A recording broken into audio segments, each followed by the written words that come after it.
Fleißig, Kinder. Fräulein Katja, ist der Brief in Ordnung? Ja, in Ordnung. Guten Tag. Fräulein Katja, hier ist ein Telegramm aus Alexandrien. Benachrichtigen sofort telegrafisch unsere Filiale. Das Schiff geht erst Donnerstag von Triest ab. Fräulein Katja, die Versicherungsgesellschaft verlangt eine genaue Aufstellung über den Amsterdamer Schaden. Kommen Sie nachmittags zu mir? Wir machen die Abstellung gemeinsam. Jawohl. Weiß der Schnupfen besser? Ja, danke. Katja, hier ist der Brief aus Odessa. Leider kann niemand von uns Russisch. Würden Sie vielleicht selbst die Antwort übernehmen? Ich muss sehen, ob es noch geht. Ich werde die Antwort selbst schreiben.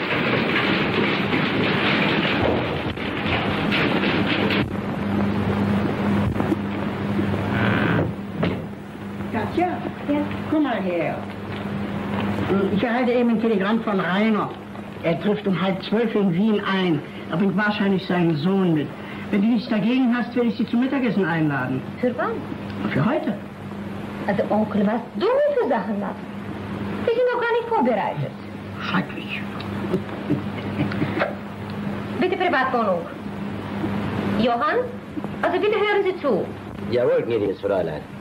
Es wird sofort erledigt. Ja, jawohl.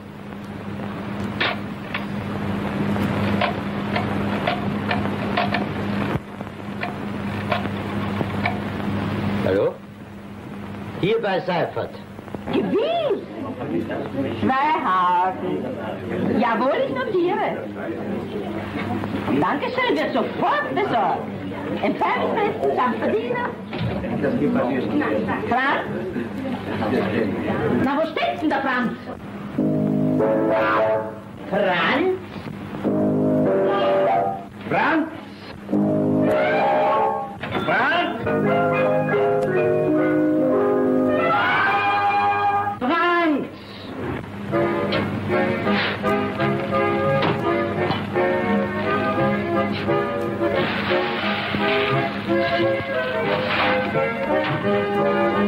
Was ich mach, geht leider schief, furchtbar schief, schrecklich schief. Was ich mach, ist leider dumm und ich weiß nicht warum. Tut mir leid, kann nichts dafür.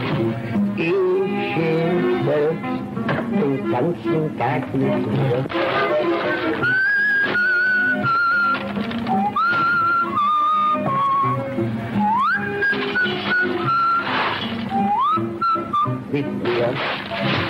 Ja, sagen Sie mir, Franz, warum verstecken Sie mir denn immer, wenn ich den Lauten voller Leid hab? Ich verstecke mich doch nicht, Frau.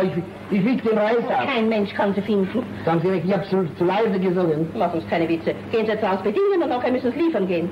Ja, wohin wird geliefert? Wohin? Zu Seiffert. Ich bin Sie Fraust völlig, nicht immer so viel. Ich komm schon.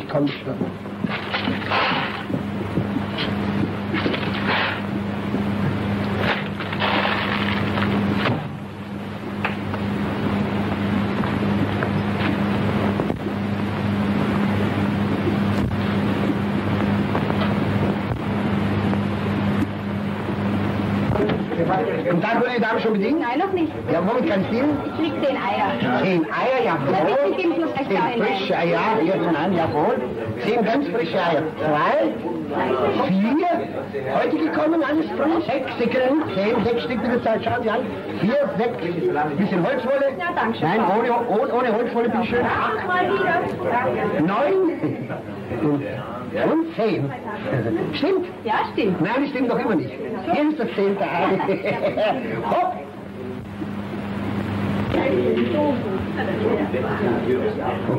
Sehr schön. Ist das gut? Nein, danke schön, das nehme ich nicht. Warum nehmen Sie es nicht? Na Herr, es ist doch nicht mehr frisch, wenn Sie es schon einmal runtergeschluckt haben. Nein, ich hab's ja nicht runtergeschluckt. Das ist ein frisches Aber ich Ei. habe doch mit meinen eigenen Augen gesehen, bis erst hier war und dann hier und dann haben Sie es hinuntergeschluckt. Dann haben Sie schlecht gesehen, das ist ein frisches Ei. Nehmen Sie mir ein anderes Ei. Ich gebe kein anderes, ein frisches Ei. Da haben Sie. Dankeschön. Ich kriege auch woanders Eier. Einen Moment, da müssen Sie aber die da lassen, ja? Was heißt anderswo, bitte? So, jetzt können Sie anderswo hingehen, bitte. Franz? Kommen Sie mal her zu mir. Jawohl, Frau. Ein bisschen schneller, ja? Ja. Bisschen Eva. Sie sagen es mir nochmal, was glauben denn Sie eigentlich? Wie lange soll ich denn nur zuschauen, wie Sie mir eine Kundschaft nach der anderen verjagen? Aber gnädige Frau, ich habe ja gar nichts gesagt. Ich habe bloß einen Witz gemacht. Ein Witz? Ja, ich habe das Ei verschwinden lassen. Aber das interessiert mich ja alles. Jetzt haben wir denn da in einer Varieté. Hier ist ein Delikatessengeschäft. Verstanden? Was denkst du? So muss man die Kundschaft behandeln. Herr Fries, gebt mir noch ein Kilo Orangen. Der haut ja die Kundschaft. Na, Hans auch? Die Hauptsache ist doch, dass die Leute zufrieden sind und wiederkommen. Ich könnte sowas nie tun. Frau Meier? Ja, bitte? Telefon, Telefon. Also gehen Sie, Sie sehen ja, wen beschäftigt. Eine Dame suchen. Eine Dame suchen. Auf. Also geht's doch schon. Ja, hallo? Hallo? Wer da? Ja, jawohl. Nein, bei mir wurde nichts bestellt, bitte. Ja, gerne, bitte. Ich will die Adresse notieren. Ja, einen Moment. Ein Moment. Bleistift, bitte. Nee, Frau Bleistift, das ist ja so geschäftlich. Hallo, ja, hol bitte die Adresse, ja. Ja, ich danke. Nummer, ja, danke. Ja, und? Ja, auch einen Salat, ja. Grün. Oh, ich frage, ob der Salat grün sein soll. Haben Sie schon einen braunen Salat gesehen? Ich habe hier grün, ich habe doch keinen braunen Salat, grün. Hallo? Geben Sie mal ein Bleistift? Ja, hier ist Bleistift. Aber nein. Ja, aber ich muss schon sehr bitten. Die Köchin ist schon nervös.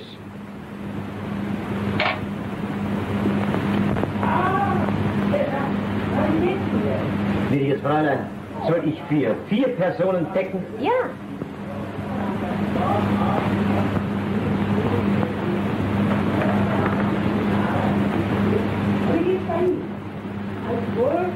Alles in Ordnung? Oh, haben wir nicht alle gehabt? Unangenehm. Jetzt sehen Sie, so hat jeder seine Sorgen. Ja, na, ist ja sonst nicht schlimm. Ja. Na, ist Rainer. Ah, Sie waren auf der Jagd. Aber ich muss leider allein kommen, denn mein Sohn ist... wo bist du? Auf der Jagd. Auf der Jagd ist er. Naja, also meine Nichte wird sich jedenfalls sehr freuen. Ja. Auf Wiedersehen. Paul, ich verstehe dich nicht. Ein so entzückendes, reizendes, intelligentes, tüchtiges, feines Mädchen. Ja, die reizenden, intelligenten, das sind die allertüchtigsten. Wenn die einmal einen Mann in ihrem Netz haben, den lassen sie nicht mehr raus. Der muss dran glauben, der Arme. Schau mal, Papa, mein Prinzip... Dein blödsinniges Prinzip kenne ich. Schauspielerinnen, Sängerinnen, die braucht man nicht zu heiraten. Ja, ich bin bisher immer unbeschädigt davon gekommen. Auch Prinzen Sei Dank. haben schon Schauspielerinnen geheiratet. Auch Prinzen können irren, lieber Papa. Es liegt ja im Interesse des Geschäftes. Wir wollen uns doch mit Seiffert fusionieren. Und das Mädel ist die Seele der Fabrik. Ich will aber keine Fabrikseele. Und die Ehe ist kein Geschäft. Und die Familie ist keine Fabrik. Nein, und auf das Glück verzichten. Paul, sei vernünftig. Das Glück des Mannes liegt in der Ehe. Schau, Papa, ich bin ja vernünftig. Aber mein Glück muss ja nicht in meiner Ehe liegen. Du bist ein Scheusal.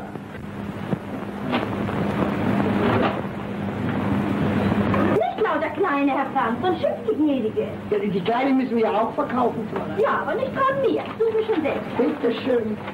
Suchen Sie sich selber.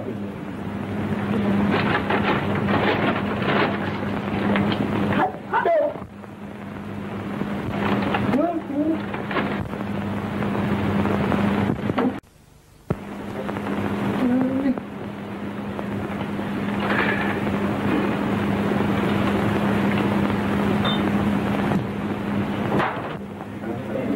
Ja, endlich haben Sie ein gutes Wort für mich.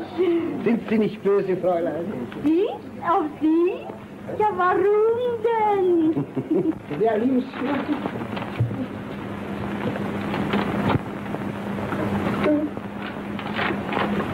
Franz, bring den Eidammer her.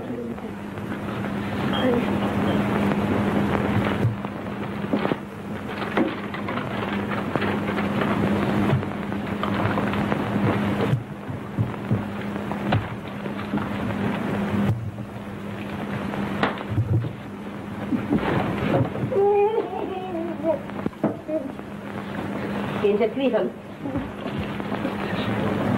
Hilfe. Und wenn Sie vielleicht wieder mit meinem Motorrad am Ring spazieren fahren sollten, so ziehe ich Ihnen den Benzin von Ihrem Gehalt ab. Verstanden? Bitte schön, Hilfe.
Glaubst du, Onkel, dass ich mich umziehen muss?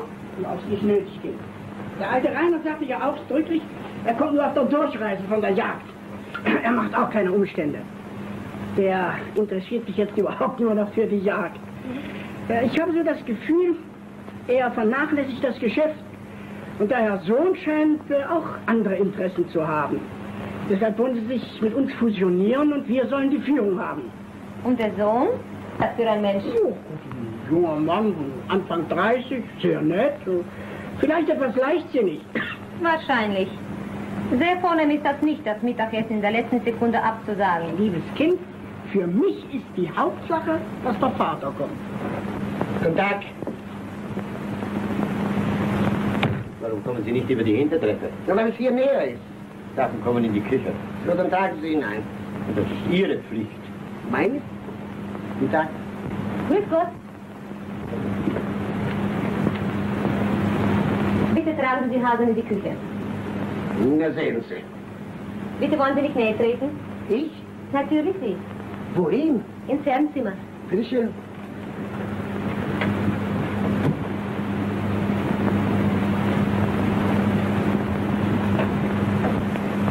Bitte nehmen Sie Platz.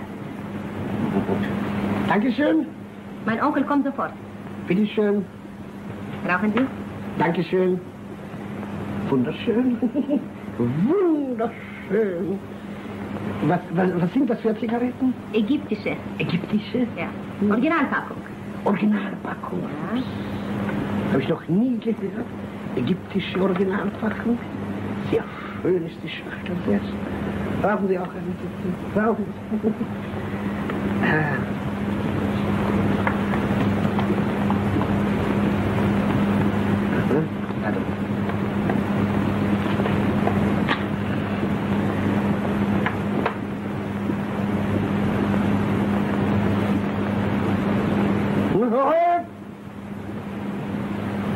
Ach, die Finger nicht verbrennen, die Finger so.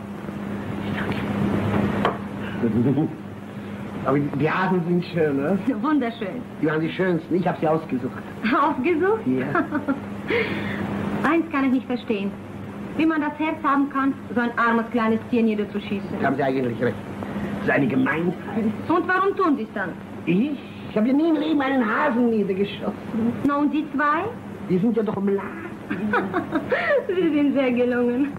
Gnädiges Fräulein, ein Herr wünscht Sie zu sprechen. Pardon. Bitte.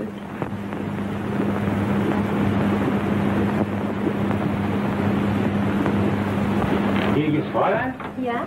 der Freund. Mein Name ist Rainer. Rainer? Ja, lieber Vater, Sie geladen. Sie gestatten. Es freut mich sehr. Bitte wollen Sie nicht in den Salon gehen? Ich komme sofort. Danke. Wer ist denn der da? Der Laufbursche von der Frau Meier. Vom Delikatessengeschäft? Ja, Raus mit ihm! gerne, gnädiges Fräulein.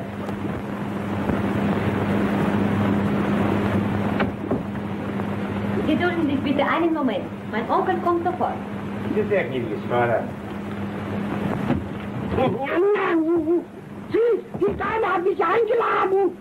Hallo, der Diener.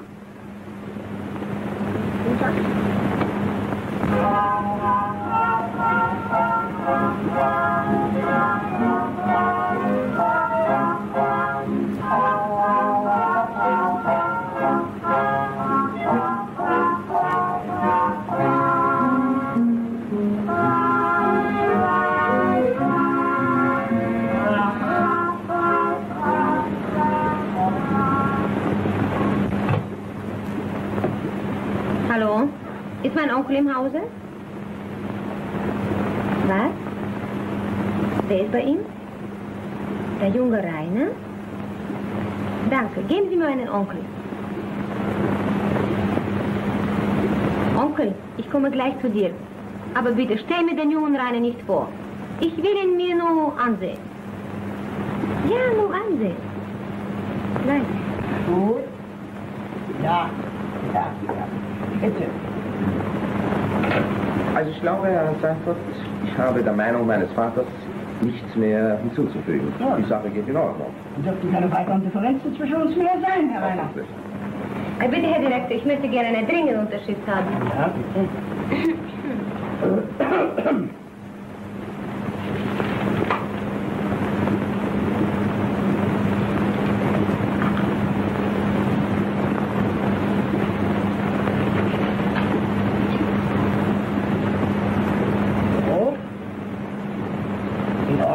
Kann abgehen. Ja, also ich glaube, wir verbleiben so. Ich fahre morgen zurück nach Garflingen. Erstens, weil ich dort erwartet werde. Wir machen sehr interessante Versuche jetzt in den Gruben. Zweitens ist bei unserem Bürgermeister ein festlicher Empfang anlässlich des Saisonbeginns in unserem Stadttheater. Da muss ich natürlich dabei sein.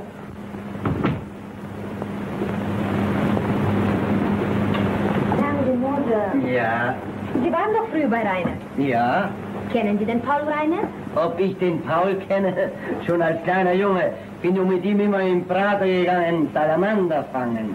Und was ist das für ein Mensch? Na, als Kind war er sehr brav und als Schuljunge sehr faul. Und als Student war er immer verliebt. Und das ist er auch heute noch. Immer hinter den Theatermädels her. Theater, Theater und immer wieder Theater. Er liebt das Theater. Na, das Theater nicht, aber die Damen vom Theater. Die Sache ist in Ordnung. Ich glaube, es wird auch keine weiteren Schwierigkeiten mehr Also geben. auf Wiedersehen, Herr Rainer, und meine Empfehlung an Herrn Papa. Vielen Dank, selbstverständlich. So. Na, bringen Sie mich aus, Homma? Jawohl, ja. Auf Wiedersehen. Wiedersehen. Sag mal, du, was sollte das da eigentlich vorhin heißen? Hm? Onkel? Ich glaube, ich werde wieder meine Gesangsstunde nehmen. Und der wundert mich über gar nichts mehr. Zum Papa, wie hast du geschlafen? Da ist der Kaffee. Na, endlich. Frau Hollux, heben Sie mein Mittagessen auf. Ich komme erst Abend nach Hause. Also, das müssen Sie doch verstehen. Die ganze Woche tun Sie arbeiten und statt dass Sie sich am Sonntag ausruhen, müssen Sie da im Schnee umeinander hatschen. Umeinander hatschen. Das verstehen Sie nicht, Frau Hollux. Heute ist die große Skikonkurrenz. Das muss ich mir einmal im Leben anschauen. Man hat mir erzählt, die Leute springen 70 Meter. Von wo? 70 Meter. Von wo? Von wo? Von oben runter, von wo?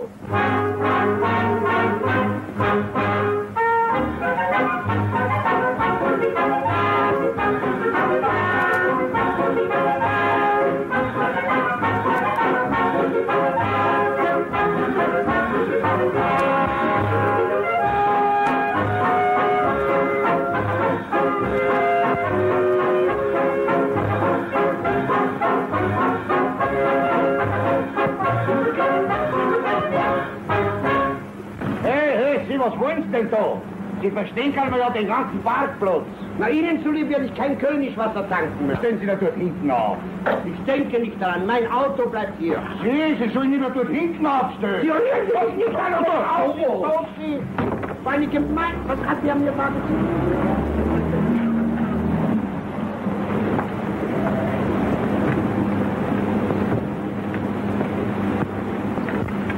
So, hallo. Hansi!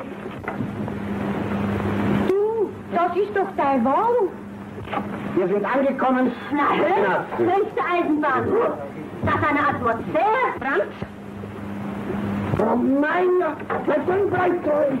Ja, was suchen denn Sie da herum mit meinem Wagen? Ja, entschuldigen Sie, bleibt euch. Entschuldigen Sie, Frau. Ich muss Ihnen die ganze Sache erzählen. Aber das interessiert mich ja gar nicht. Ich wollte nie bleibt euch. Ich wollte nämlich einen kleinen Ausflug machen. Einen Ausflug? Mit meinem Wagen, mit meinem Benzin und mit meinem Öl, was?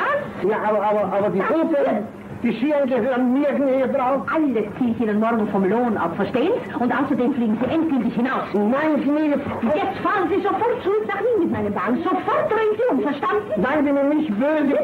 Bitte, komm. Seien Sie mir nicht böse, gnädige Frau. Frau muss ein gutes Wort führen.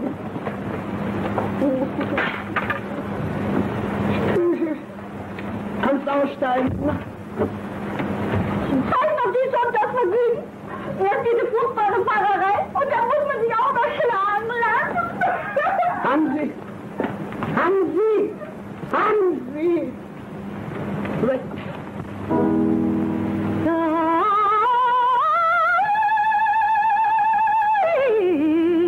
Aufpassen, Fräulein.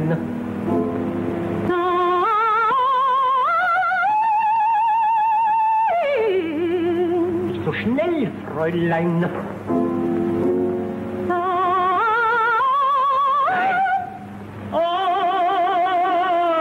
Atmen, Fräulein.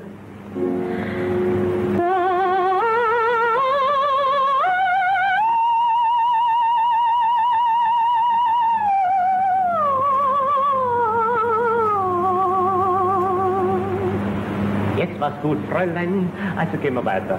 Bitte geben Sie mir die Noten.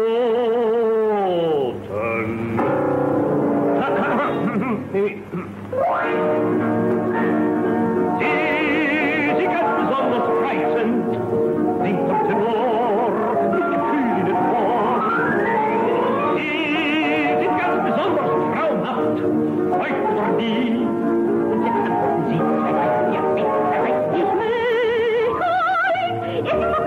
irgendwas Schönes, irgendwas Süßes, eventuell Leben.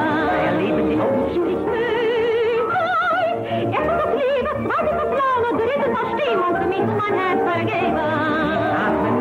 Einmal ist es auf mir erlaubt, einmal, und das ist der Leute nicht zu behaupten und irgendwas Großes, irgendwas Schönes, irgendwas Süßes, eventuell Leben.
Studiert? In meiner Heimat. Wo? In Petersburg. Ach, Sie sind Russin? Jawohl, aber ich bin schon 5 Jahre hier. Sind Sie hier schon aufgetreten? Nein, ich leite die Fabrik meines Onkels. Und da wollen Sie zum Theater? Das verstehe ich nicht. Heutzutage ist doch die kleinste Fabrik ein viel besseres Geschäft wie das größte Theater. Und ausgerechnet nach Graflingen? Ja. So lieb haben Sie ihn? Mhm. Darf ich Ihnen Ihre Provision gleich jetzt auszahlen? Noch bevor der Vertrag unterschrieben ist? Also ich bin jetzt schon 30 Jahre Agent. Aber das ist mir in meinem ganzen Leben noch nicht vorgekommen. 1, 2, 3, 4, 5, 6. Da haben Sie Ihr Buch.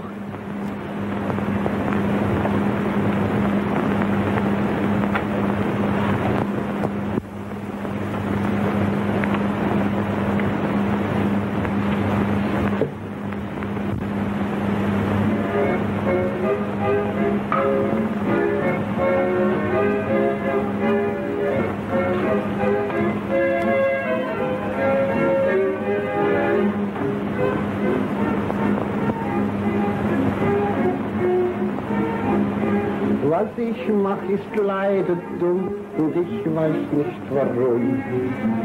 Tut mir leid, kann nichts dafür. Ich schimpf selbst den ganzen Tag für.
Herr Lappler, bitte.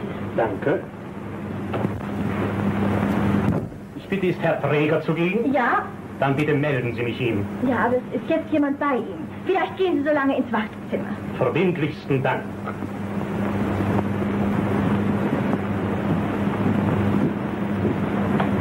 Herr Direktor Petermann, Sie werden begeistert sein. Sie werden fasziniert sein. So eine Sängerin haben Sie noch nie gehabt. Die Jelza ist eine Anfängerin dagegen. Aber was reden Sie viel? Habe ich die Frau engagiert, ja oder nein? Natürlich haben Sie sie engagiert. Na, also erledigt, wollen wir nicht weiter zu reden, nicht wahr? Empfehlen Sie mal lieber einen guten dramatischen Schauspieler, so einen Charakterspieler, der König Lear spielen kann oder sowas. Unser Bürgermeister, der will durchaus Klassiker geben, will immer dramatische Schauspieler haben. Kannst du nicht mehr hören, dramatische Schauspieler. Einen Moment! Laplace soll kommen. Wer ist Laplace? Sie werden mich küssen. So dramatisch ist er. Ich werde Sie küssen? Ja, Sie nicht. Red doch nicht so blöd. Sie küssen. So gut kann kein Schauspieler sein, dass ich ihm einen Kuss gebe. Guten Tag. Guten Tag. Gestatten Sie, dass ich vorstelle, Herr Laplace, Herr Direktor Petermann. Ja, wollen Sie nur was vorsprechen? Ja. Was haben Sie da? Vielleicht den Tellmonolog, Herr Direktor? Tellmonolog? Ist das dramatisch, ja? Selbstverständlich. Selbstverständlich, natürlich. Also bitte, ja. Durch diese hohle Gasse muss er kommen. Es führt kein anderer Weg nach Küsnach. Hier vollend ich's. Die Gelegenheit ist günstig. Dort der Holunderstrauch verbirgt mich ihm. Von dort herab kann ihn mein Pfeil erlangen. Macht eine Rechnung mit dem Himmelvogt. Fort musst du. Deine Uhr ist abgelaufen. Ich lebte still und harmlos, das Geschoss war auf des Waldes Tier nur gerichtet. Du hast aus meinem Frieden mich herausgeschreckt. In gärend Drachengift hast du die Milch der frommen Denkart mir verwandelt. Dankeschön, Dankeschön. Lassen Sie Ihre Adresse da, wir werden dann verständigen, ja? Wie bitte? Adresse dalassen? Ja. Sie, den faulen Zauber kenne ich. Was denken Sie wohl, ich bin Ihr Affe? Was, also wie bitte? Kein Bitteschön. Adresse. Unverschämtheit. Pfui. Adresse. Adresse. Adresse. Und für den soll ich ihm noch einen Kuss geben, ja? Überhaupt, was habe ich das nötig, mich hier von Schauspielern beschimpfen zu lassen? Ich habe eigentlich die Absicht gehabt, noch ein paar Schauspieler bei Ihnen zu engagieren, aber ich traue mich ja überhaupt nicht, mit den Leuten zu reden. Moment, Herr Direktor. Wenn Sie es nicht wünschen, brauchen Sie bei mir überhaupt keinen Schauspieler mehr zu sehen. Was soll das heißen? Ja, es ist sehr einfach. Drüben, im anderen Zimmer, da steht ein Mikrofon. Der Schauspieler deklamiert draußen und wenn er Ihnen hier nicht gefällt, stellen wir den Lautsprecher einfach ab. Das ist eine glänzende Idee. Guten Tag.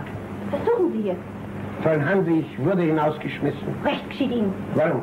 Wenn man sich einer Dame gegenüber so benimmt wie Sie. Was für eine Dame? Nur ich? Schauen Sie, Fräulein Hanse. Interessiert mich. Ich bin gänzlich unschuldig. Verlassen Sie sofort die Wohnung. Fräulein Hanse, lassen Sie mich doch reden. Lassen Sie mich doch in Ruhe. Hanse, Fräulein Hanse, hören Sie mich an. Fräulein Hanse, Aber muss ich sprechen. Nein. Hören Sie mich an, Fräulein Hanse. Nehmen Sie zur Kenntnis, dass Sie mich ein für alle Mal nicht mehr interessieren. So. Mit einem Wort, ich interessiere Sie nicht mehr. Nein. Ja. Solange ich Sie in meinem Motor mitnahm, solange ich Seite an Seite mit Ihnen die Leitstraße entlang flog, solange habe ich Sie interessiert. Aber jetzt, da ich ausgestoßen bin, seitdem ich ohne Stellung, ohne Geld, arm und verlassen bin, interessiere ich Sie nicht mehr. Ihretwegen verlor ich meine Stellung. Ihretwegen verlor ich meine Ehre. Und wer bin ich nun? Ein Niemand. Ja, ein Niemand. Und jetzt benötigt sie mich nicht mehr. Welch Unrecht waltet in der Welt. Wie treulos ist die Menschheit. Wie verlässt ihre Besten. Das hätte ich von Ihnen nicht erwartet, Fräulein Hanse. Aber lassen Sie mich doch in Ruhe. Aber es gibt eine Gerechtigkeit auf Erden. Wir treffen uns wieder. Guten Tag. Wie heißen Sie? Ich heiße Nowak. Warum bitte? Sie sind jetzt so Stellung. Ja. Bis hinein haben Sie es gehört. Entschuldigen Sie, dass ich so laut geschrien habe. Nein. Das war ganz richtig. Kommen Sie nur. Was war wichtig? Ja. Guten Tag. Statten Sie? Herr Nowak. Ja, genehm? Seiffert. Sie sind stellungslos, oder? Ja. Bis hierher haben Sie es gehört? Ich habe sehr laut geschrien. Nein, Sie haben sehr schön gesprochen, mein Lieber. Wirklich so vom Herzen, so von innen heraus. Ja, da haben Sie richtig. Ich habe vom Herzen gesprochen. Ja. Warum nicht, ja? Schön. Danke. Einen Moment. Stecken Sie wieder ein. Ja. Ich rauche lieber meine eigene, bitteschön. Ah, bitteschön. Die gibt es ja? Ja, Originalpackung. Ja. Ja. Die habe ich noch von meiner Glanzzeit. Ihre Glanzzeit kommt erst, mein Lieber. Ich nehme Sie mit nach Graflingen. Und wohin? Nach Graflingen. Sie sollen mal sehen, was ich aus Ihnen mache. Sie werden der Liebling der Frauen werden. Frauen? Ja. Aber so draufhauen, das kann ich nicht. Aber... Schon von der Reise zurück? Viel von der Reise. Und bitte fragen, wie soll ich sagen? Ich bin nicht einfach stimmt für den ganzen Tag. Ich möchte Bürgermeister. Geht nicht, ja, eine wichtige Konferenz. Also fragen Sie bitte auch wichtig war, melden mich alle auf meine Verantwortung. Ja, bitte gehen Sie rein. Ja. Das ist ausgeschlossen, Herr Direktor. Herr Bürgermeister, fahren Sie wegen der neuen Anlage. Ich kann schon allein nicht mehr. Ja, Sie um Theater gehen und Sie wissen, wie sehr dem Bürgermeister die Theater am Herzen liegen. Also gehen Sie rein auf meine Verantwortung melden. Also gut, Herr Bitte schön. Ja. Guten Tag. Ja. Bitte sehr, Grüß Sie Gott, mein lieber Direktor. Da, mein lieber Bürgermeister. Also haben Sie nun glücklich den dramatischen Helden engagiert. Ja, was ja, Sie werden zufrieden sein. Das war aber auch höchste Zeit. Ja. Und was man sagt, ein guter Künstler. Ich habe aber jetzt was ich habe immer was vortragen hören. Ich meine, im Ernst, ich bin gar nicht so eine weiche Natur, aber Sie, sogar jetzt gemein. Hauptsache, Sie sind zufrieden. Im Gegenteil, ich bin eine harte Natur. Ich kann nur auf eine Beerdigung gehen, ich vergiss keine Träne. Aber wie der Mann vorgetragen hat, er kam so alles von innen heraus, so vom Herzen. Fragen Sie auch mich, wenn weil Sie werden auch sein. Da gratuliere ich. Dankeschön. Wir werden also übermorgen uns übliche Begrüßungsfeier abhalten. Sie werden dann so freundlich sein, die neuen Mitglieder. Ihren Namen, in meinen Namen, der Also, übermorgen.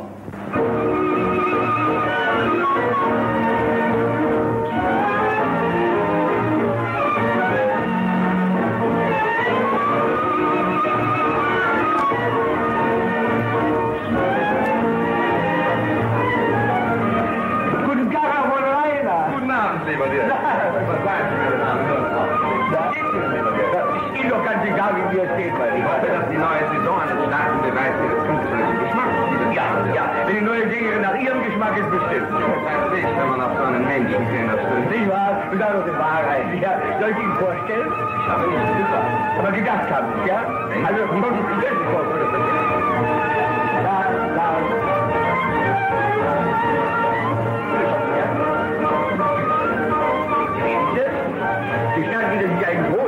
Enthusiasten vorstellen kann, Herrn Paul Abraham. Entschuldigung, ich habe noch voll viel Leute zu begrüßen. Auf jeden Fall, Direktor hat furchtbar viel zu tun. Haben Sie sich hier schon eingewöhnt, Nächste? Ich fange gerade an. Ist der Direktor Petermann hier? Jawohl. Ja, melden Sie sich bitte. Ich brauche bloß zu sagen, Herr Nowak ist hier. Jawohl. Mein Jungs, bitte. Nicht vertauschen, ja?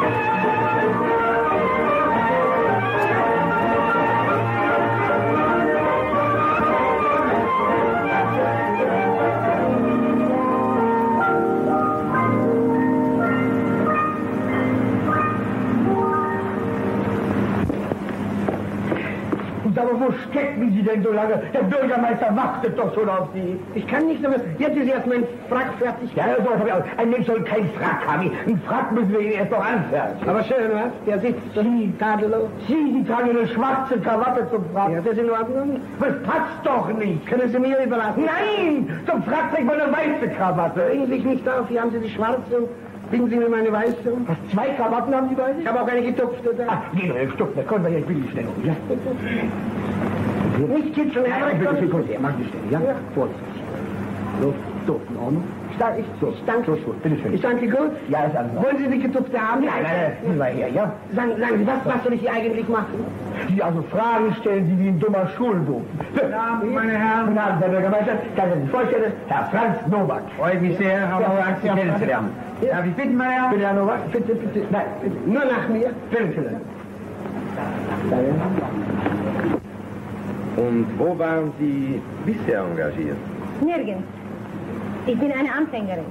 Das ist Ihr erstes Engagement? Ja. Dann hat es offenbar das Schicksal gewollt, dass ich Ihnen meinen schützenden Arm anbieten darf. Warum? Ich bin ein berühmter Beschützer junger Talente. So. Und sagen Sie, der vorjährigen Sängerin, der waren Sie auch ein Beschützer? Hm? Kommen Sie darauf? Man sagt es nicht. Sehen Sie, so wird man verkannt. Ich bin ein Opfer meines Berufs. Ja, also am meisten freut es mich, dass Sie ein so großes Repertoire haben. Wer bitte? Na, Sie. Ja. Was hab ich? Na, ein großes Repertoire. Ja. Na, dünn bin ich nicht. Der hat aber auch einen. Aber mach. Ja. Also, was spielen Sie lieber? Klassiker oder modern? Wer bitte? Na, Sie. Ja. Also, was spielen Sie am liebsten? Domino. Aber nur Sonntag. Wochentag spiele ich nie. Na, also, ausgeschlossen. die Hauptsache, dass Sie sich hier wohlfühlen. Ja. Und lieber Direktor, Sie führen dann Herrn Nowak zum Buffet. Ja, gerne. Ist das ein Trottel? Nowak, schau dir. Warum hat das ein Ding? Nowak, schau dir vom Bürgermeister hängt meine Existenz ab. Tun Sie mir eingefallen, machen Sie nicht solche Witze mit dem. Das ist Witze? Das mit dem Domino da. Ich habe doch gesagt, nur Sonntag. Sie haben gleich gesagt, Wochentag. Aber lass mich nicht zufrieden. Meine Herren, Sie haben doch gehört, Sie haben deutlich gesagt, ich spiele nur Sonntag. Lass mich nicht mit dem Domino so zufrieden. Peter, ich werde nie im Leben mehr Domino spielen. Ich bin gerade so wie die Frau Meier. Frau Meier? Was ich mache, ist alles schlecht. Ja, also wir kommen zu Buffet. Ja, komm. Wir müssten von hier fahren. Wohin? Ich habe hier ein kleines Haus, einen großen Kamin, eine kleine Flasche Champagner, 2 großen Gläser. Ja? Wunderbarer Einfall. Ja, ich habe dann und wann ganz gute Einfälle. Herrlich. Die 2 junge Menschen am Kamin sitzen, dämmerlich, Champagner. Haben Sie auch ein Klavier? Natürlich. Großartig. Champagner und Musik. Ein kleines Lied, gar von Ihnen und der Liebe. Ach, göttlich. Also? Wollen Sie? Nein.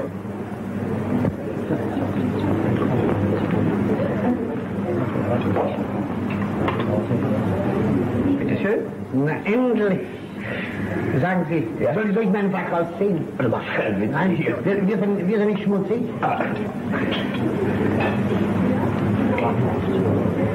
Was machen denn da? Sagen Sie, und dass ich nicht vergesse, was kostet alles? Wir sind doch geladene Gäste hier. Hier kann doch jeder so viel essen, wie er will. Was Sie nicht sagen, jeder kann so viel essen, wie er will. Naja, also, ne? Übertreiben dürfen Sie natürlich nicht. Übertreiben darf man nicht. Gut, dass Sie sagen, das ist sehr wichtig, übertreiben darf man nicht. Also, machen Sie es gut, mein Lieber. Ja, danke.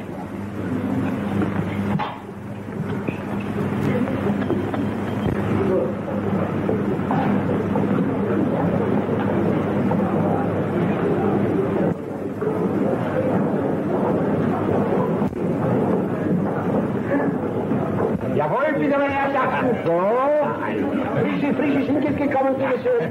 Ganz mager. Von heute, bitteschön. So, eine Brötchen dazu. Ich backe dich mal. Dein reizender Mensch, wie prachtvoll der seine Rolle spielt, was? Ich nehme mir noch etwas von der Leberpastete. Sie nehmen es schon zum 3. Mal, gnädige Frau. Ich habe Sie beobachtet.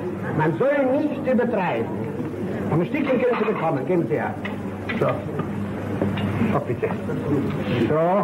Aber nicht, dass Sie mir wiederkommen, ja? Ich möchte. Ein charmanter Mensch.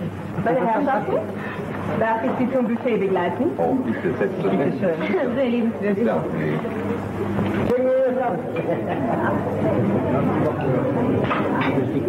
Was? 4-mal Gänse lieber Pastete.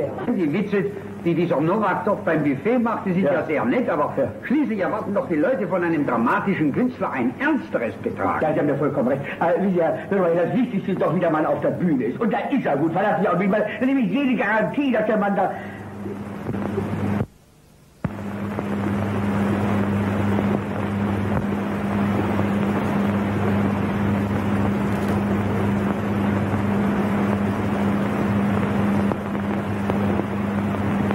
Augenblick bitte, Herr Bürgermeister. Ja, einen Moment bitte. Sagen Sie, was suchen Sie denn hier? Was ich hier suche? Ich werde bei Ihnen spielen. Ich habe es doch gar nicht engagiert. Noch nicht, aber... Das werden Sie erlegen, mein Lieber. Doch. Also bitte verlassen Sie sofort die Gesellschaft hier, ja? Bitte schön, aber vorher werde ich dem Herrn Bürgermeister Mitteilung machen, dass Sie statt eines Charakterdarstellers einen Laufburschen aus einem Delikatessengeschäft engagiert haben. Was habe ich engagiert? Einen Laufburschen aus einem Delikatessengeschäft. Der Nowak? Ja. Der Nowak, Der ist nie Schauspieler gewesen. Nie. Ach, lieber Kollege, so ein Treffler, bitte schön. Wo sind Sie denn? Ja, bitte.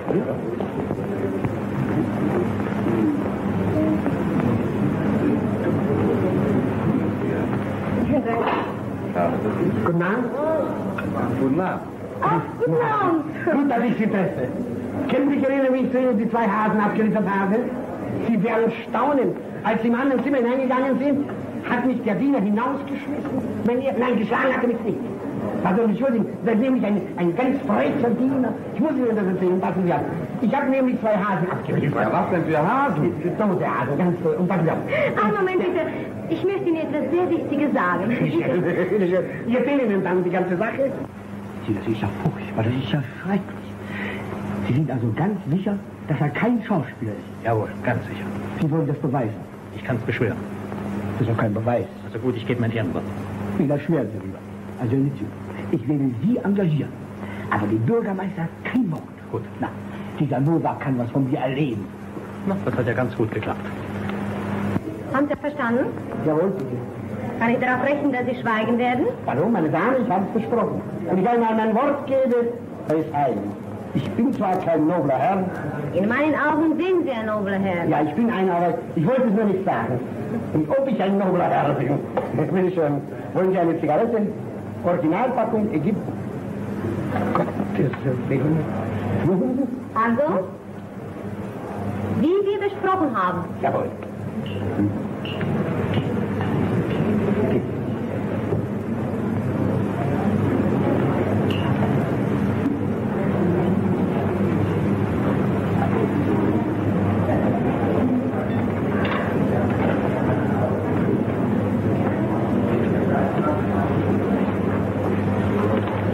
Nowak, bitte, hören Sie mal an.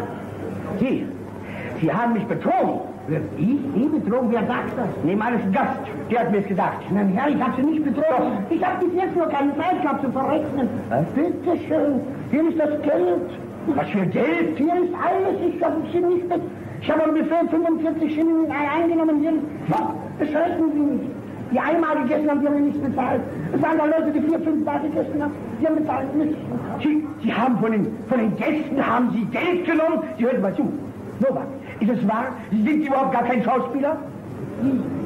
Einen Moment, was bin ich? Sie sind kein Schauspieler. Ich habe Spieler. Ich? Wann soll ich denn Schauspieler werden? Ich habe nie einen Schauspieler. Sie, machen Sie rauskommen. Ja?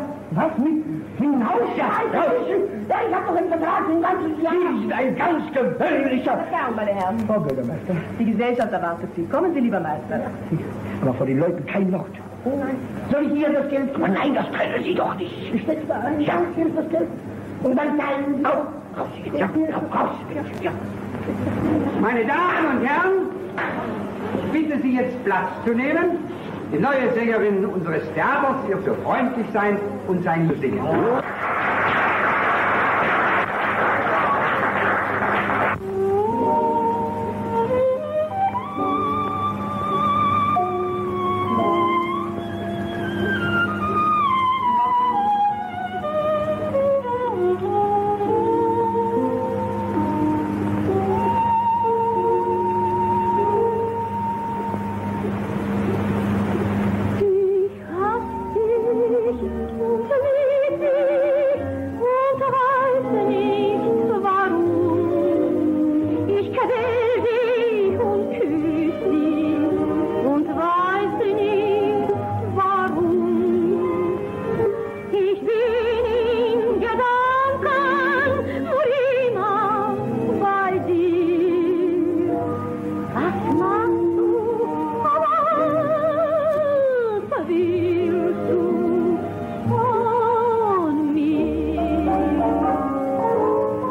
Einrichtung ist komplett. Ein Kamin, eine Flasche Sekt, 2 Gläser und die neue Sängerin. Fehlt nur noch ein bisschen Musik. Bitte?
den ganzen Abend.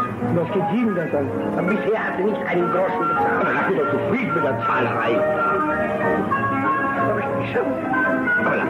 Sagen Sie, wie spät kann jetzt sein? Jetzt? 1:30, glaube ich. Da muss ich bald gehen. Na, Gott sei Dank. Ja. Es ist gleich 2 Uhr. Sie wollen schon gehen? Nein, noch nicht. Ich habe mich so darauf gefreut, Ihnen mein Haus zu zeigen. Sind Sie gar nicht neugierig? Ach so. Es ist eine Halle da? Ja. Ein Salon? Ja. Ein Speisezimmer? Ja. Ein Schlafzimmer? Ja. Das wollen Sie mir eben zeigen. Hm? Wenn Sie darauf bestehen. Bitte.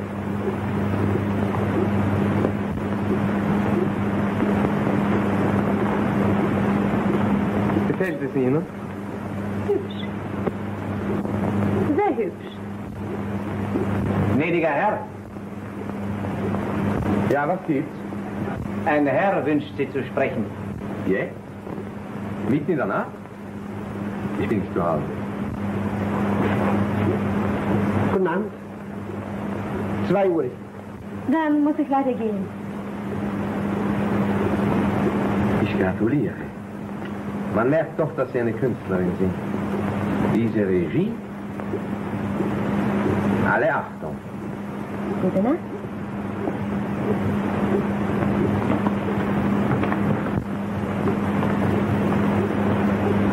Sie können gehen. Seien Sie mir nicht böse. Wiedersehen. Wenn Rechtsanwälte mit den Verträgen fertig sind, dann werden wir es unterschreiben und die Sache ist erledigt. Ja, aber mein Sohn Paul hat da noch einige Bedenken. Er hat mir übrigens heute aus Graflingen telefoniert. Er will um 10 Uhr hier sein. Es wird ihm doch auf der winterlichen Straße nichts passiert sein. Guten Morgen, Herr. Guten Morgen, Herr. Hattest du eine Panne? Du siehst auch etwas müde aus. Nein, ich habe sehr wenig geschlafen. Ich hatte eine sehr wichtige Konferenz heute bis 2 Uhr nachts. Ja. Also, Entschuldigung. bring deine Bedenken vor. Ja, meine Herren, ich habe mir diesen Vertrag genau angesehen. Ich habe da doch gewisse Bedenken. Es ist in dem Vertrag hier ein Punkt, ja, Paragraph 16. Die beiden Parteien haben das Recht,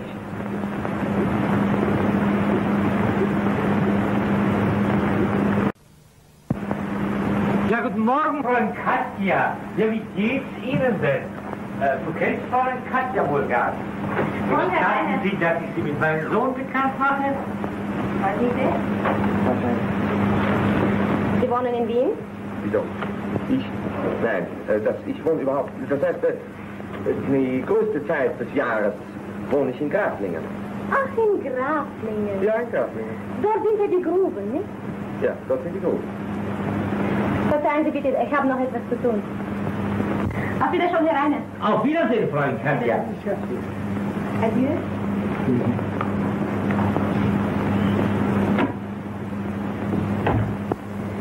Du bist der rechte Edelste der Männer, du bist der rechte Edelste der Männer, du bist der rechte Edelste der Männer, du bist der rechte Edelste der Männer.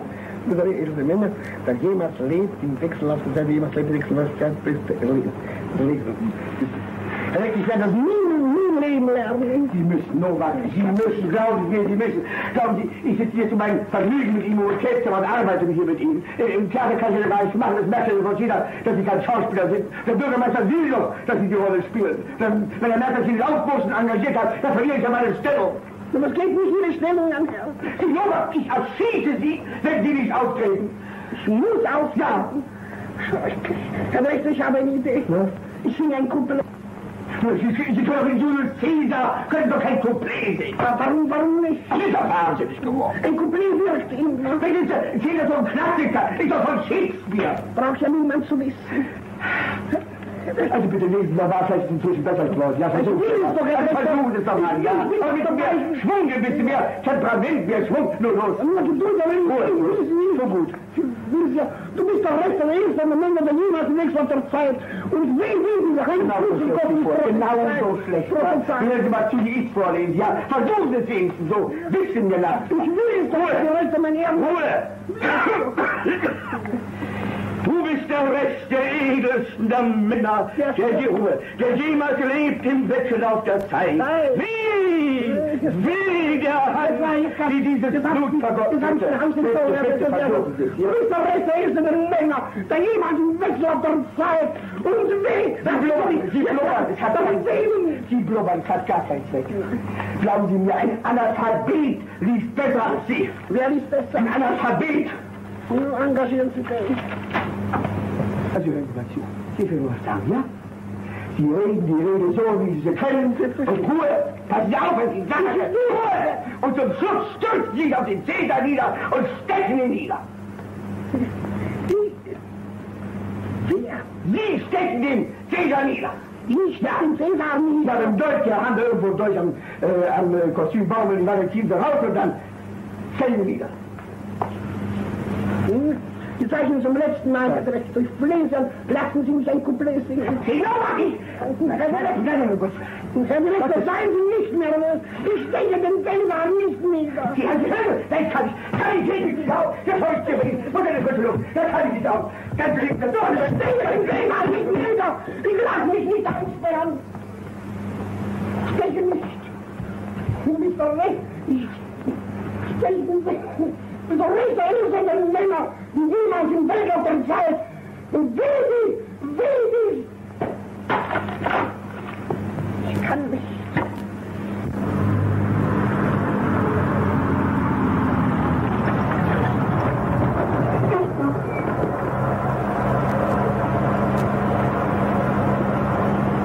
Du bist recht, welche edelsten Männer und weh diese Hand herein, wehe diese Hand, das Blut voll groß.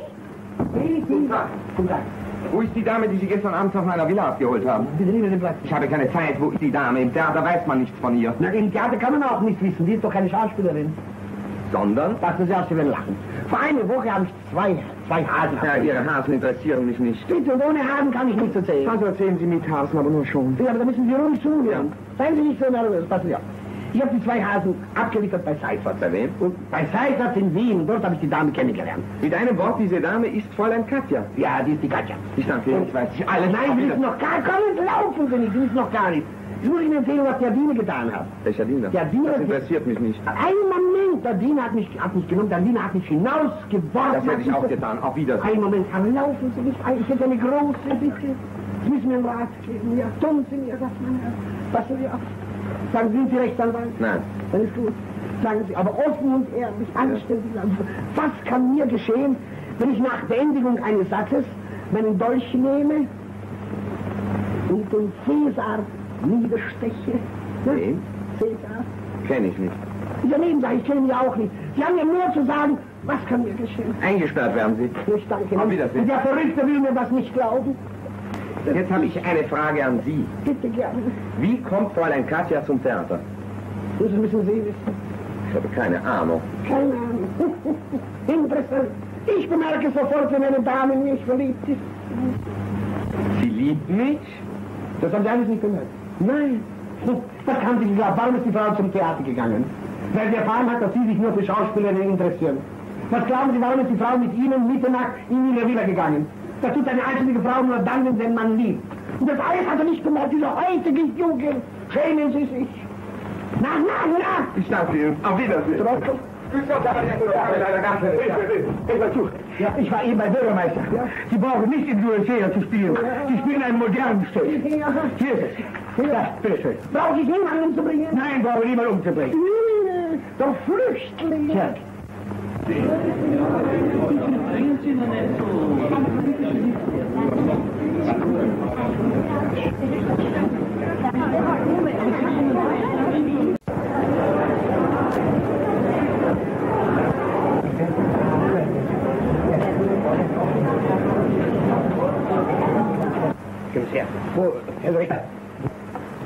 Wo ist mein Säbel? Machen Sie keine Witze. Ja, also passen Sie mal auf, ja? Die Hauptsache ist, dass Sie laut und deutlich sprechen, damit es jeder versteht. Er sagt mir nicht so laut und deutlich sprechen. Also, es geht doch hier um meine Existenz. Dann passen Sie auf Ihre Stichworte auf, ja? Regen Sie mich nicht auf vor der Vorstellung. Ich habe andere sorgliche Stichworte. Wo ist mein Säbel? Sie brauchen keinen Säbel. Ich muss einen Säbel haben, mir fällt die Hose runter, Herr Direktor. Sie brauchen keinen Säbel. Sie sind bei der Handelsmarine. Herr Direktor? Ja. Ohne Säbel mache ich nicht. Nein. Ich muss einen Säbel haben. Hier, nehmen Sie den. Was ist das? Da haben Sie die Kinder damit gespielt. Machen Sie mir den gerade, ja?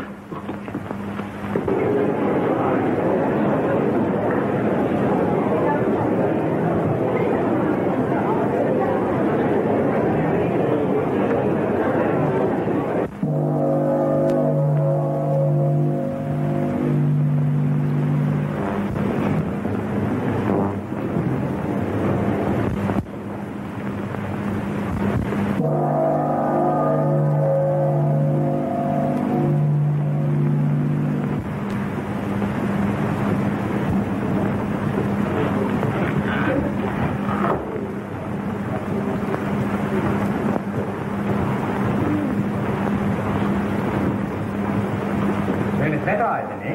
Ja, Herr.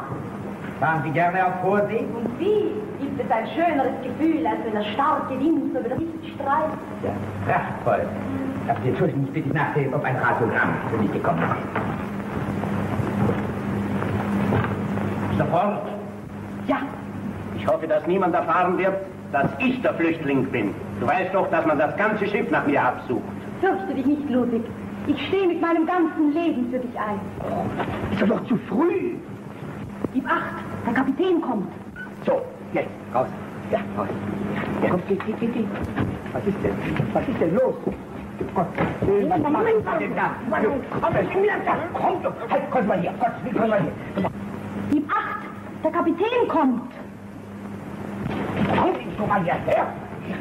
So, bitte. Ich will nicht um was denn? Raus, raus. Säbel her! Könnt ihr nicht mit dem Säbel rausgehen?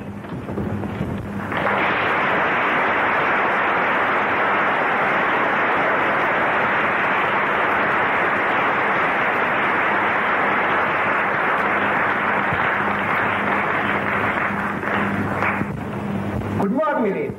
Es freut mich, Sie hier zu sehen. General, bringen Sie mir eine Flasche Portwein. Jawohl, bitte sehr, Herr Kapitän. Dankeschön. Und wie haben Sie geschlafen, Kapitän? So. Mein Schlaf ist nie ruhig. Mein Schlaf ist nie ruhig. Ich muss über das Leben der Passagiere wachen.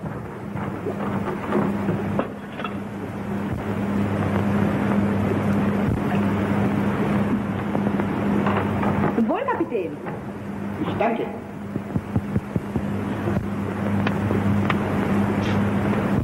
Wer ist das? Sagen Sie.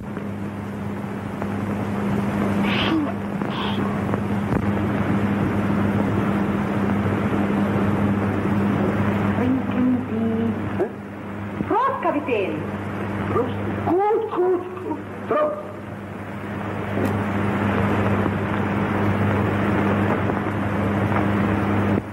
Prachtvoll ist dieser Wein. Nein, das ist Himbeersaft. Prachtvoll ist dieser Wein. Wenn man Himbeersaft, das ist Himbeersaft. In der Rolle steht Wein, aber der hat Himbeersaft. Hallo, Direktor.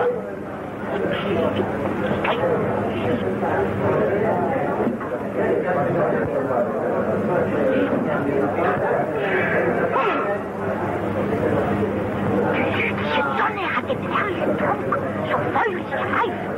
Hä? Das will die Frau von mir. Was wollen Sie von mir? Sie machen mich ganz verwirrt. Du siehst doch, wie ich reden mit nach. Sieh doch die Sonne. Die Sonne. Ich weiß, Herrentrunk, weißt du? Also bitte, die wirkliche Sonne hat den vollen Trunk. Das ist gemacht. Das ist Ruhe. Nowak! Um Gottes Willen, was tun Sie denn? Regen Sie nicht auf! Wollen wir reden? Wollen nicht die hier zu treffen?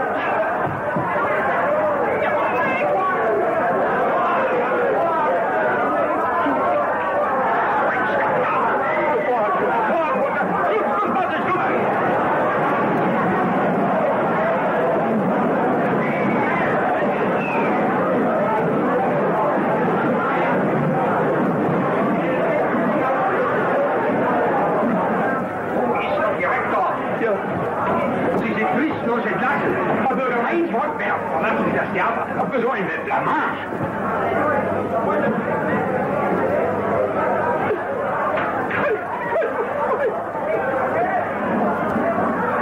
Sie können reden, was Sie wollen. Ist doch Himbeersaft.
Seinen neuen Mitgliedern, muss man sagen. Der erste Charakterspieler ist Delikatessenkommis. So eine Blamage. Und die neue Sängerin? Ja, um Gottes Willen, was ist wieder mit der los? Die ist gar keine Sängerin. Sondern? Eine Dame der Gesellschaft, die sich nur einen Scherz mit uns erlaubt hat. Mit Ihnen vielleicht? Vielleicht. Aber sicher auch mit Ihnen, Herr Bürgermeister. Mit mir? Ja. Na. Hallo. Bitte schicken Sie mir sofort die neu engagierte Sängerin. Hören Sie, Seiffert, nun wäre es wirklich an der Zeit, dass wir die Fusionierung unserer Betriebe durchführen. Das ist doch alles in Ordnung. Wir brauchen doch bloß noch die Verträge zu unterschreiben. Das machen wir morgen oder übermorgen, wenn Katja da ist. Wo ist sie denn? Na, sie ist ein paar Tage verreist in Geschäftsangelegenheiten. Bitte, Herr Bürgermeister, ich bin vollkommen im Bilde. Sie sind also gar keine Sängerin? Wie können Sie sowas behaupten? Ja, verzeihen Sie, mein Volle. Es gibt doch hier nur zwei Möglichkeiten.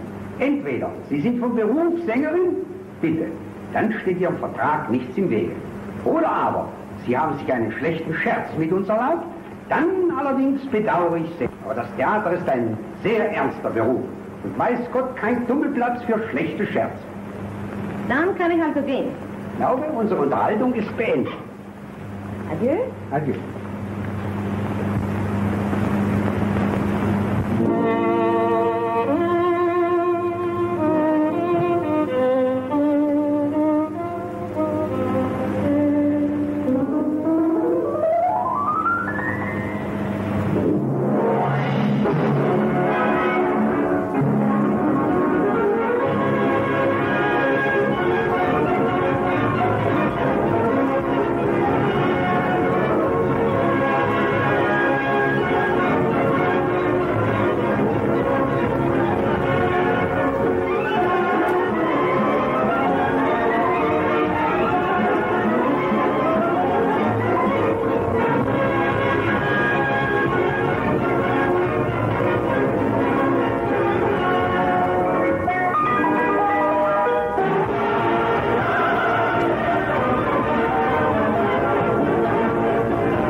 Bleibst du denn so lange? Verspätet. Danke, Doktor. Muss ich gleich? Nein, bitte schön, steh lieber. Bitte schön. Also, meine Herren, Fräulein, meine Herren, ich bin überzeugt, dass der Vertrag, den Sie alle zur Kenntnis genommen haben, eine durchaus geeignete Grundlage dafür bieten wird, dass aus den beiden Firmen, die sich hier zu assoziieren beabsichtigen, eines der stärksten Unternehmen unseres Landes werden wird. Ja. Darf ich also die beiden Partner bitten, den Vertrag zu unterzeichnen? Wir unterschreiben nicht. Warum nicht? Ich bin nicht gesonnen, eine Fusion mit einer Firma vorzunehmen, deren Mitinhaber einen Vertragsbruch begeht. Was für ein Mitinhaber? Ihr Fräulein Nichte. Sollte jedoch das gnädige Fräulein nach Graflingen zurückkehren und ihre vertraglichen Verpflichtungen wieder aufnehmen, dann sind wir natürlich auch gerne bereit zu unterschreiben. Ich gehe nicht zurück. Das ist Ihre Pflicht. Sie irren sich. Mein Vertrag mit dem Stadttheater in Graflingen ist heute früh gelöst worden. Es tut mir leid. Man wird eben eine andere Sängerin für Sie engagieren müssen. Katja! Katja? Was ist denn da los? Ich weiß es nicht. Jedenfalls ohne meine Nichte unterschreibe ich den Vertrag nicht. Ich weiß zwar nicht, was hier vorgeht, aber ohne meinen Sohn unterschreibe ich natürlich auch nicht. Einen Moment, meine Herren.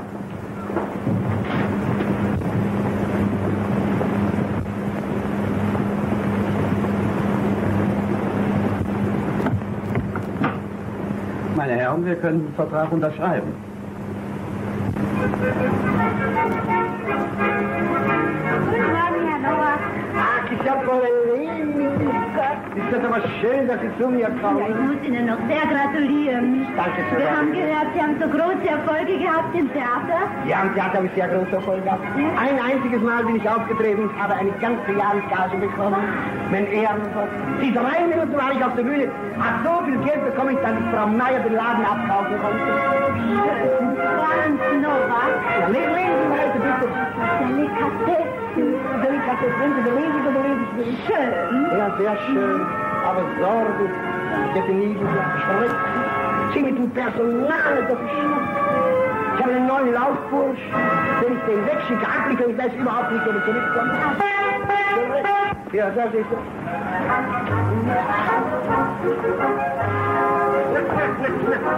Na, endlich!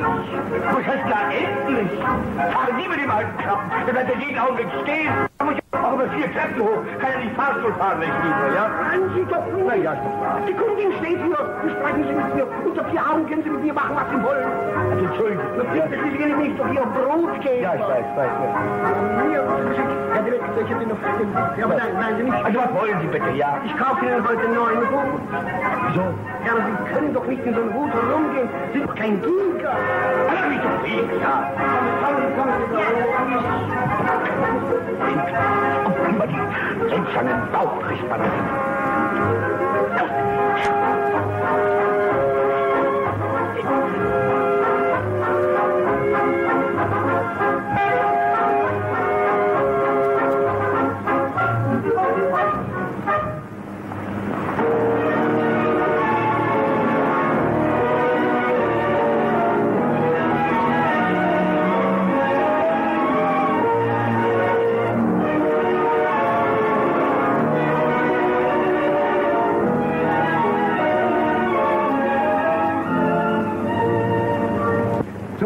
Ein Schilling?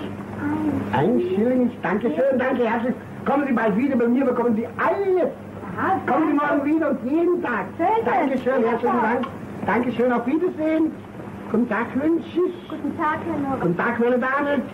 Womit kann...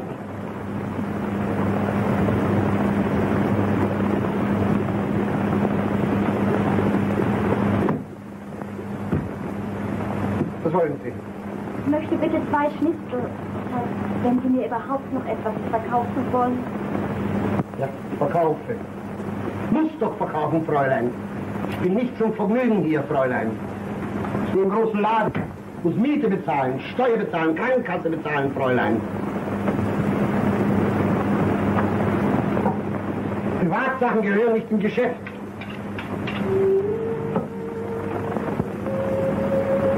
Ich weiß nicht, warum. Und du willst 2 Schnitzel. Ich frage mich, warum. Geschämst dich, du Trampel. Blamiert stehst du hier. So, Hansi. Was willst du von mir?